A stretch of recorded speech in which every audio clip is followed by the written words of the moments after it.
la sopa, y nuestro hermano que se vaya preparando después del proceso para la culminación, ¿verdad?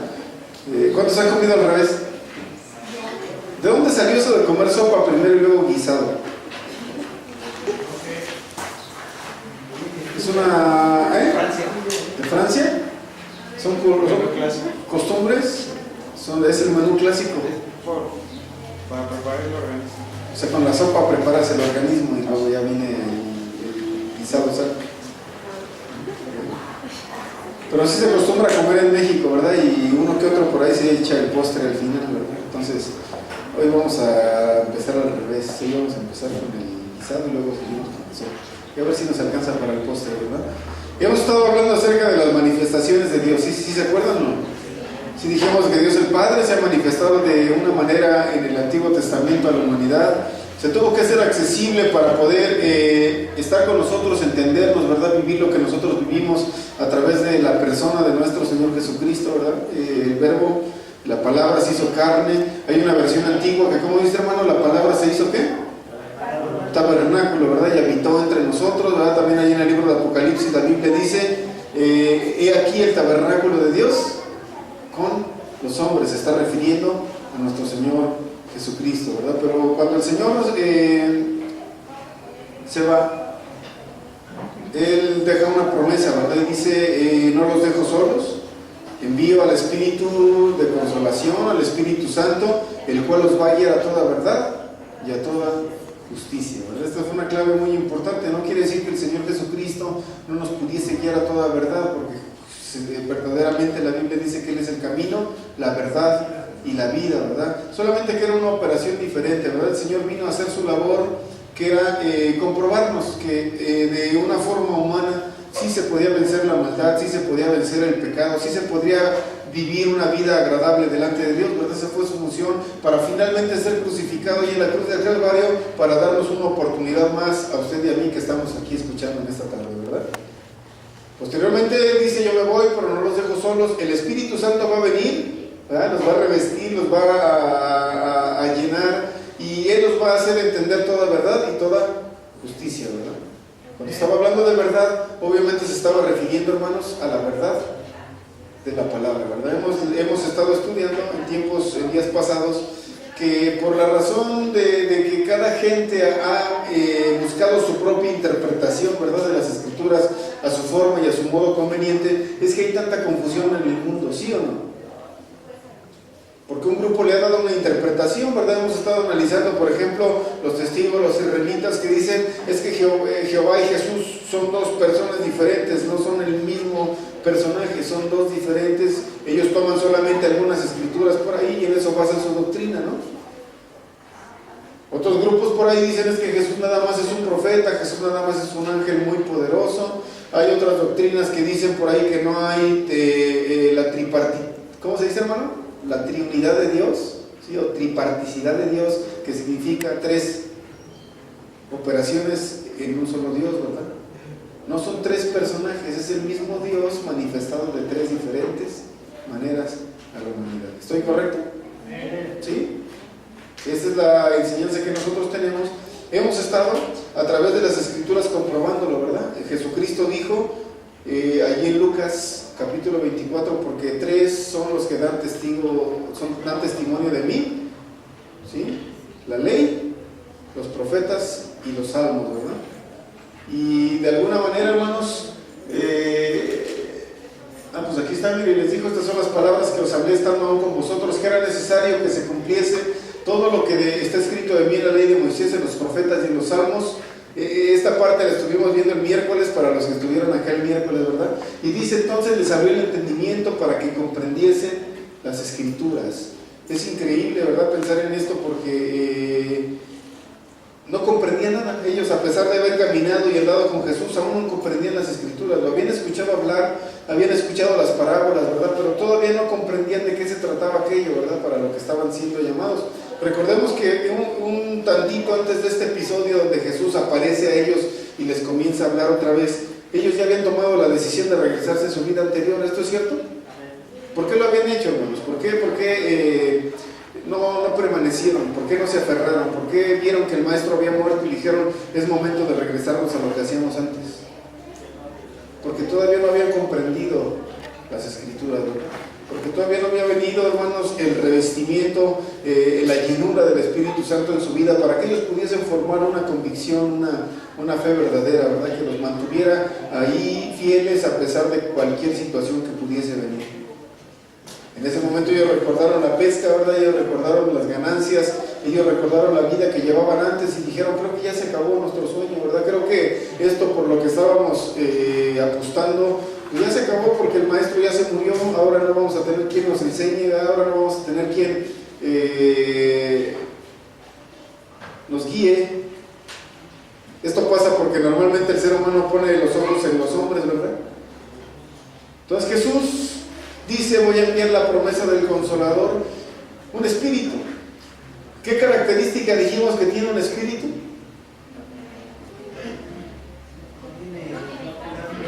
No lo podemos ver, ¿verdad? Fíjese, una vez a mí me corrieron de la materia en la escuela de lógica, ya les he contado algunos, ¿verdad? Porque la maestra comenzó a decir, es que yo creo en todo lo que es lógico, lo que no es lógico no lo puedo creer. Para mí, dice, según las leyes de la lógica, lo que es lógico es lo que puedo tocar, lo que puedo ver, ¿sí? Y lo que puedo sentir. Y ustedes dicen los hermanitos, porque por ahí ya me enteré, dice que hay unos hermanitos esos que van a la iglesia cada 8 días, o sea, yo y otros 2 muchachos que estaban ahí en la clase. Dicen que hay un Dios, dice, pero ¿dónde está su Dios? Yo quisiera que le hablara, que bajara, que me lo presentara, que yo le pudiera dar la mano, saludarlo, tocarlo, escucharlo, verlo, para que yo pueda creer que Dios es lógico y pueda creer en Él, ¿verdad? Esto fue lo que dijo una profesora de lógica de la preparatoria. Entonces yo levanté la mano y le dije, discúlpeme maestra, le digo, pero creo que usted no debe estar mezclando sus ideologías sobre la religión con la educación, ¿verdad? Aquí venimos a aprender sobre cultura, sobre enseñanza educativa, no sobre clases de religión. Usted es libre de creer en lo que usted quiera, pero no puede obligarnos a nosotros bajo sus conceptos a creer en lo mismo, ¿verdad? Y me dijo, ¿no estás de acuerdo con lo que estoy diciendo? Le digo, no, dice, ahí está la puerta y está bien ancha, te puedes salir de mi clase. Digo, pues sí me voy, le digo, porque para estar oyendo eso, pues mejor allá afuera, ¿verdad? Y me salí, hermanos. Posteriormente tuve que presentar un examen extraordinario, ¿verdad? Pero realmente el examen no contenía ninguna pregunta que tratara de Dios. Esas eran ideas de aquella persona, ¿verdad? Y algo así parecía o algo así estaba sucediendo cuando Jesús habló con Nicodemo, ¿verdad? ¿Sí han leído el pasaje de Nicodemo? Jesús le comenzó a explicar de qué manera se podía sentir al Espíritu y le dijo, es como el viento, ¿verdad? No lo puedes ver, pero sí lo puedes sentir. ¿Usted siente el viento? ¿Sí? Cuando hace mucho calor y que de repente llega una brisita de esas que así como que refresca, ¿no lo siente? ¿Sí? Y él explicó, el Señor Jesucristo explicándole a Nicodemo, le dijo, esto es el Espíritu. Era necesario entonces, hermanos, que a través del Espíritu nosotros creyéramos, ¿verdad? Nosotros nos dejáramos guiar por ese Espíritu Santo, que ellos, los discípulos en este momento, ellos no podían comprender todavía, porque no lo habían sentido, porque no lo habían recibido. Ellos solamente habían caminado con un profeta, ¿sí? Que había hecho milagros, que había hecho sanidades, que había resucitado incluso muertos, pero todavía, hermanos, no tenían una convicción fuerte como para poder permanecer aún no teniéndolo a él presente, ¿verdad? Cuando no lo vieron presente, cuando creyeron que él ya estaba ya enterrado, ellos se debilitaron y tomaron la decisión de regresar a lo que estaban haciendo antes, ¿verdad? El Señor los encontró haciendo eso, los encontró pescando, ¿verdad? Y la segunda vez que hubo una pesca milagrosa, estaba ahí Jesús en la orilla y aquellos estaban intentando pescar y dice que no salía nada y Jesús les dijo, boga mar adentro. O sea, atrévanse, ya dimos una vez una prédica al respecto, ¿sí se acuerdan? Sí, que les dijo, atrévanse, vayan más allá donde son los límites del botecito y allá van a pescar. Y dice que fueron y encontraron la pesca, ¿verdad? Entonces saliendo dice que lo reconocieron, ¿verdad? Y que dijeron, es el Señor. Y dice que Pedro, al estar desnudo, ¿verdad? Porque se había quitado la ropa, se aventó al mar, ¿verdad? Porque era el Señor y Señor mío, dice, soy hombre pecador y reconoció y se dieron cuenta que era otra vez el Señor Jesucristo. Hay muchas preguntas al respecto, ¿verdad? Que a veces he hecho aquí en las pláticas que tenemos de por qué no lo reconocerían, ¿verdad? ¿Usted si camina 3 años con una persona sería capaz de reconocerlo? si convive con esa persona, si lo ve diario, si platica, si come con esa persona, si se ríe con esa persona, después de 3 años de convivencia, ¿usted sería capaz de reconocer a esa persona? Pero ellos no se dieron cuenta de quién era, ¿verdad? Poco a poco Jesús fue abriendo su entendimiento. Muchas veces dice aquí los creyentes estamos en la misma condición, teniendo ya muchos años dentro de las cosas de Dios y dentro de la iglesia, aún no comprendemos. Aún las personas que llegan a tener grados pastorales o siendo gente con algún cargo de importancia dentro de una organización religiosa, no pueden comprender las escrituras, ¿verdad? Y aquí es donde el apóstol Pablo dice, perdón, no fue Pablo, fue Pedro, ya lo corregimos el martes, fue Pedro el que dijo que los indoctos e inconstantes tuercen las escrituras. El único que puede abrir nuestro entendimiento para comprender las escrituras es el mismísimo Señor Jesucristo. Por eso Jesús dice, yo soy el camino, la verdad y la vida. Nadie viene al Padre si no es por mí. Si nosotros no comprendemos las escrituras, dice aquí, no podemos seguir, hermanos, con el siguiente proceso que vamos a analizar a continuación. Dice que ellos tuvieron que quedarse en Jerusalén, también resumiendo, ya lo explicamos el miércoles.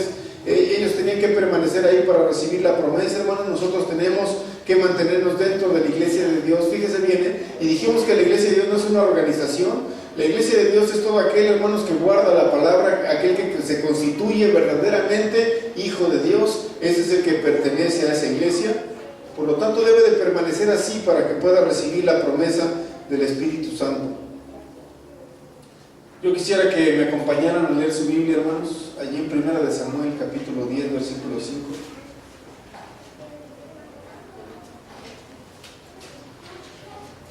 Y esta es una pequeña historia que vamos a analizar, ¿sí? Con respecto a esto que estamos hablando.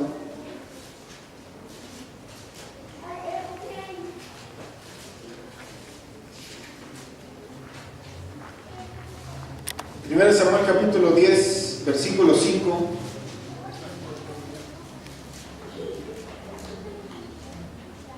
Después de esto llegarás al collado de Dios, donde está la guarnición de los filisteos, y cuando entres allá en la ciudad encontrarás una compañía de profetas que descienden de un lugar alto, y delante de ellos salterio, pandero, flauta y arpa, y ellos profetizando. Le está hablando Dios a Saúl, ¿verdad? Quien fue elegido como primer rey de Israel.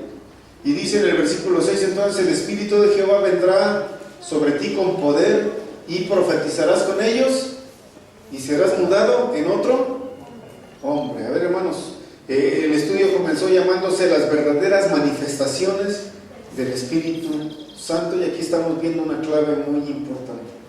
¿Qué le dijo Dios a Saúl? Entonces el Espíritu de Jehová vendrá sobre ti con poder y profetizarás con los profetas y serás mudado en otro hombre. Quiere decir, hermanos, que cuando el Espíritu Santo se manifiesta en la vida de un creyente, hay un cambio. ¿Sí? ¿Sí es cierto o no es cierto? Tiene que haber un cambio, ¿verdad? Tiene que haber una transformación.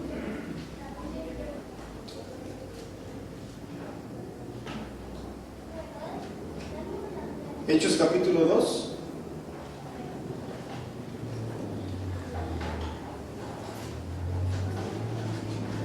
Y de repente vino del cielo un estruendo como de un viento recio que soplaba, el cual llenó toda la casa donde estaban sentados. Versículo 3, y se les aparecieron lenguas repartidas como de fuego, asentándose sobre cada uno de ellos, y fueron todos llenos del Espíritu Santo, y comenzaron a hablar en otras lenguas, según el Espíritu les daba que hablasen.